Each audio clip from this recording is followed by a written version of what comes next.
성경의 숲을 걷다. 오늘은 출애굽기 22장입니다. 출애굽기 22장은 재산권이 침해당했을 때 어떻게 대처해 나가는가를 중심 주제로 다루고 있습니다. 하나님께서 이스라엘 백성들에게 사법 제도를 주실 때 범죄자들을 수용하는 감옥은 처음부터 마음에 두지 않았던 것 같습니다. 즉 이스라엘의 사법 제도에는 감옥이 없습니다. 남에게 피해를 입힌 자들을 감옥에 가두는 것보다는 그들의 피해자들에게 마땅한 보상을 해주는 것을 기본 원칙으로 이렇게 삼았습니다. 1절에서 17절까지는 만일 뭐뭐가 그렇다면 형식으로 다양한 주제를 다루고 있습니다. 이 부분에서는 1절에서 4절까지 도둑에 관한 법률만 한번 살펴보겠습니다.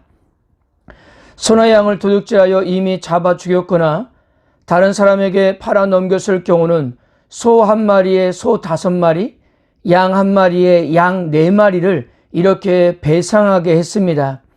소가 양보다 귀하기 때문에 더 많은 배상의 책임을 요구한 것 같습니다. 만일 도둑질해서 짐승을 산채로 가지고 있을 경우에는 2배로 보상하라고 규정합니다. 그러나 보상할 수 없는 경우에는 자기 몸을 노예로 팔아서라도 보상하도록 했습니다. 그런데 이 규정에서 우리가 주목해 볼 필요가 있는 것은 비록 도둑이라 할지라도 기본적인 생명권은 보호받게 했다는 사실입니다. 사람들이 분별할 수 없는 밤에 도둑질하다가 주인에 의해서 죽임을 당하면 주인에게는 살인죄가 적용되지 않았습니다.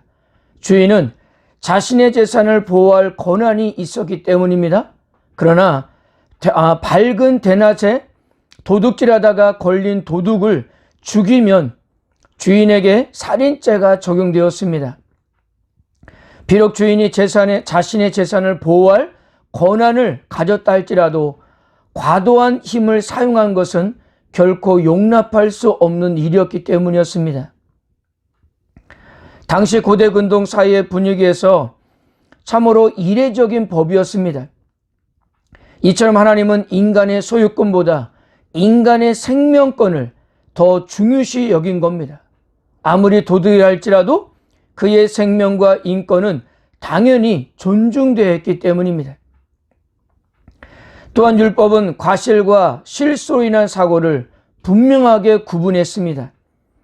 비록 처리한 결과는 같을지라도 예방할 수 있는데도 적절한 조치를 취하지 않아 일어났던 사고에게는 더 무겁게 책임을 물었습니다. 하나님은 결과로 사람을 판단하지 않고 과정과 동기로 판단하시는 분이시기 때문입니다. 그리고 하나님께서는 이스라엘 백성들에게 같은 결과를 두고도 모든 정황을 고려하여 융통성을 발휘할 것을 이렇게 말씀하셨습니다. 18절에서 31절까지는 필연적인 법의 형태를 지닙니다. 필연적인 법이라는 것은 증명할 수 있고 즉 외형적으로 드러나는 명백한 범죄에 대해서 이렇게 말씀해주고 있는 겁니다. 먼저 18절에서 20절입니다. 너는 무당을 살려두지 말라. 짐승과 행음하는 자는 반드시 죽일지니라. 여호와 외에 다른 신에게 제사를 드리는 자는 멸할지니라. 이 규례는 모두 이스라엘의 신앙을 위협할 수 있는 이방인들의 풍습에 관한 것입니다. 이 3가지 율법을 어기는 자들이 치료할 대가가 점차로 커지는 것을 우리가 볼 수 있습니다. 무당을 살려두어서는 안 되고 짐승과 행음하는 자는 반드시 사형에 처하게 하게끔 했고 다른 신을 숭배하는 자는 반드시 그의 소유와 함께 진멸하도록 했던 겁니다. 무당에 대해서는 신명기에서 더 넓게 적용하고 있습니다. 신명기 18장 9절에서 14절 내 하나님 여호와께서 내게 주시는 땅에 들어가거든 너는 그 민족들의 가증한 행위를 본받지 말 것이니 그의 아들이나 딸을 불 가운데로 지나게 하는 자나 점쟁이나 기륭을 말하는 자나 요술하는 자나 무당이나 진언자나 신접자나 박수나 초혼자를 너희 가운데 용납하지 말라. 이런 일을 행하는 모든 자를 여호와께서 가증히 여기시나니 이런 가증한 일로 말미암아 내 하나님 여호와께서 그들을 내 앞에서 쫓아내시느니라. 너는 내 하나님 여호와 앞에서 완전하라.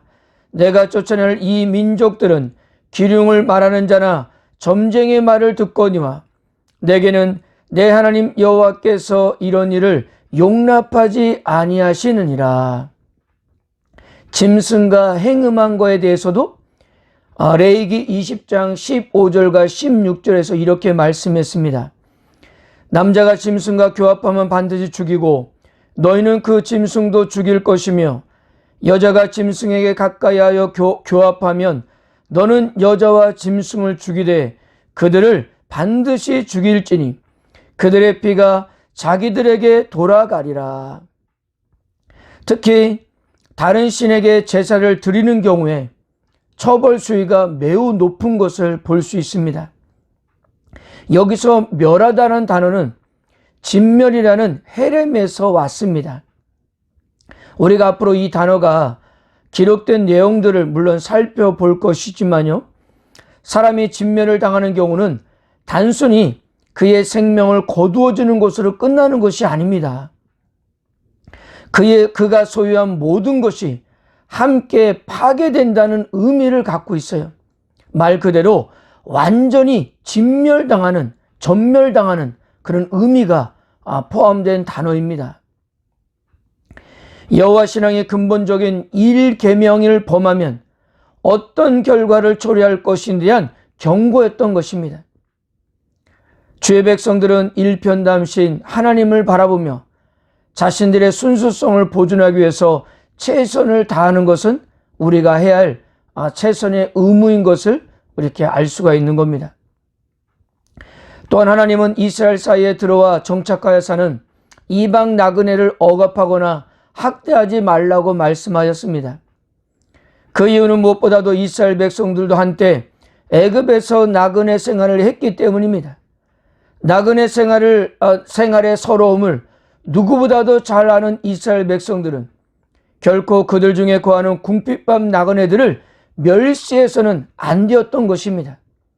또한 과부와 고아를 해롭게 해서도 안 되었어요. 만약 이스라엘 백성들이 이 규례를 따르지 않고 어려운 사람들을 괴롭히면 하나님은 그들의 부르짖는 소리를 들으시고 억압한 자들을 하여금 그의 가족도 과부와 고아로 만드시겠다고 그렇게 엄격하게 선언하셨던 겁니다. 그리고 28절에서 너는 재판장을 모독하지 말며 백성의 지도자를 저주하지 말지니라 해서 재판장이라는 말의 히브리어는 엘로힘이라는 단어입니다.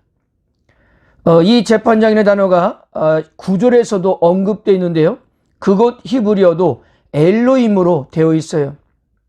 그래서 재판장을 하나님으로 이해하면 무리가 없을 것으로 보여집니다.